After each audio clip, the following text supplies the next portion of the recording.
TV কথা অসমীয়া YouTube চেনেলৰ অন্য এক নতুন ভিডিঅ'লৈ আপোনাক সকলোকে পুনৰবাৰ স্বাগতম জনাইছোঁ। চিনেমা জগতৰ কেইবাটা গুৰুত্বপূৰ্ণ খবৰ আপোনালোকৰ বাবে এই ভিডিঅ'টিৰ জৰিয়তে লৈ আহিছোঁ। গতিকে আপোনালোকে ভিডিঅ'টো সম্পূৰ্ণকৈ চাব। লগতে আমাৰ চেনেলত যদি আপুনি নতুনকৈ আহিছে তেনেহ'লে চেনেলটো ছাবস্ক্ৰাইব কৰি কাষত থকা বেল আইকনটো প্ৰেছ কৰিবলৈ নাপাহৰিব।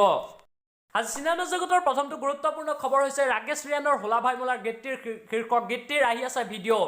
যোৱাকালি ৰাকেশ ৰিয়ানে ফেচবুক লাইভ যোগে তেওঁ দেখুৱাই যে শ্বুটিং ষ্টৰীৰ কিছুমান দৃশ্য দেখুৱাই লগতে তেওঁ জনাই যে হোলা ভাইমলাৰ শীৰ্ষক গীতটিৰ শ্বুটিং চলি আছে। লগতে আহিবলগীয়া এই গীতটিত আইমিন অৰোৰাৰ অভিনয় দেখিবলৈ পোৱা যাব বুলি তেওঁ জানিবলৈ দিয়ে। লগতে তেওঁ লাইভ যোগে কি কয় তাৰ এটা সৰু ক্লিপ চাই লওঁ আহক আমাৰ এই ভিডিঅ'টিৰ জৰিয়তে।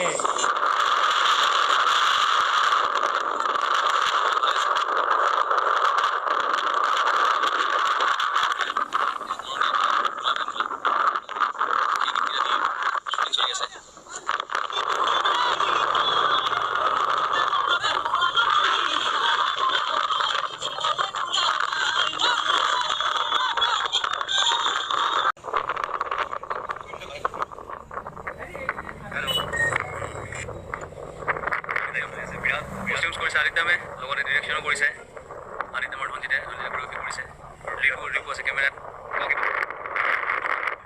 চলি আছে। চিনেমা জগতৰ অন্য এটা দিশে গুৰুত্বপূৰ্ণ খবৰ হৈছে কে মোহনৰ কণ্ঠত পোনপ্ৰথমবাৰলৈ আহি আছে এটা অসমীয়া ভক্তিমূলক গীত। শিৱৰাত্ৰিৰ পূৰ্বে এই গীতটিয়ে শুভমুক্তি লাভ কৰিব বুলি তেওঁলোকে জনাইছে। লগতে তেওঁ জনাইছে যে শিৱৰ ওপৰত নিৰ্মাণ কৰা হৈছে এইটো গীত। প্ৰিয় বন্ধু বান্ধৱীসকল লাইভ লোকে তেওঁলোকে জনাই যে গীতটো কেতিয়া মুকলি কৰিব তাৰে এটা সৰু ক্লিপ চাই লওঁ আহক আমাৰ এই ভিডিঅ'টিৰ জৰিয়তে। গান চান গাই থাকোঁ শুনে আপোনালোকে, তাৰপিছত শ্ব'বিলাকতো গাইছোঁ।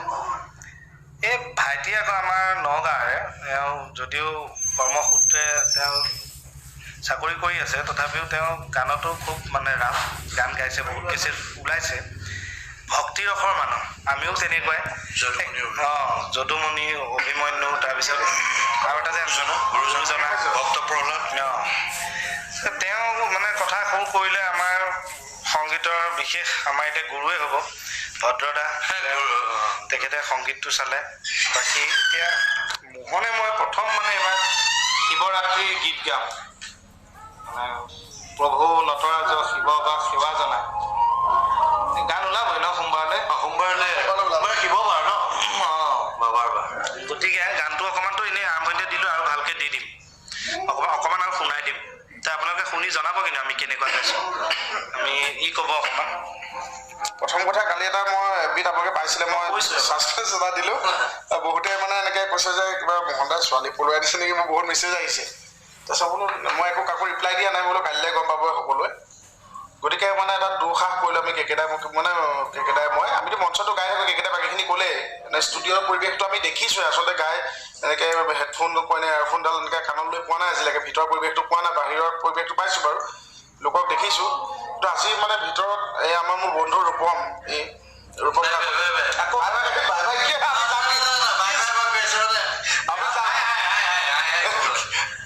ওলাই যাব কাইলৈ মানে আমি যামগে কাৰণে এতিয়া আপোনাৰ গাই হ'ল, যামগে কাৰণে সি বাই বাই দি আছে বাৰে বাৰে। গতিকে গান এটা গালোঁ শিৱ বাবাৰ ওপৰত, আপোনালোকে শুনিব। সোমবাৰলৈ এইটো ৰিলিজ দিয়া হ'ব চাগে। আকৌ পিছুৱাব নেকি আজি লাইভটো নিচিনা? নাই আমি সোমবাৰলৈ মানে আমাৰ দুই অভাজনৰ কণ্ঠটো মানে ৰেকৰ্ডিং কৰি কেইটামানো লাগে আপোনালোকে শুনি চাবচোন এবাৰ। আগতে ব্লাড দান দি পাইছোঁ, এবাৰ কণ্ঠ দান দিছোঁ। এই মানে ই আচলতে জোৰ দিলে, ধন্যবাদ। শিকাই বুজাই দিম অকণমান, আৰু এনেইতো অকণমান অভিজ্ঞতা আছিলোঁ, তথাপিও অলপ কষ্ট হৈছে বাৰু, শিকি বুজি কৰিব লগা হৈছে, সেইকাৰণে বেছি দেৰিও হৈছে। মানে প্ৰথম কথা হ'ল যে আমি যিমানখন চিৰিয়েল কৰোঁ, যিমানখন নাটক কৰোঁ, প্ৰথম চিৰিয়েলখন আমাৰ মনত থাকে সদায়, প্ৰথম নাটকখন মনত থাকে। আমি ইয়াৰ পিছত যদি আমাৰ এনেকুৱা ধুনীয়া গাইছোঁ মানে প্ৰথম প্ৰেমটো মনত থাকে, গতিকে আমাৰ ইমান ধুনীয়া গাইছোঁ, আপোনালোকে যদি পাছত আমাক গোৱাবলৈ ধৰক আমি টাইম দিব পাৰোঁ তেতিয়াহ'লে তথাপিও ৰূপমক মনত ৰৈ যাব মানে একদম।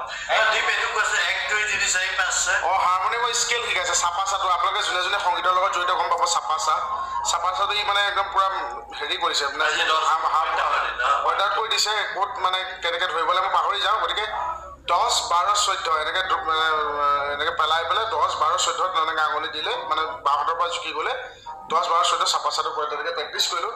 কিন্তু একদম সঁচাকৈ কেকেদাই ধুনীয়া গাইছে, মোতকৈ ধুনীয়া গাইছে, আৰু তেখেতে ধুনীয়া গাইছে, দুইজনে ধুনীয়া গাইছে। নহয় নিজৰটো বেয়াকৈ কৈ থৈছে, বেয়া গাইছে।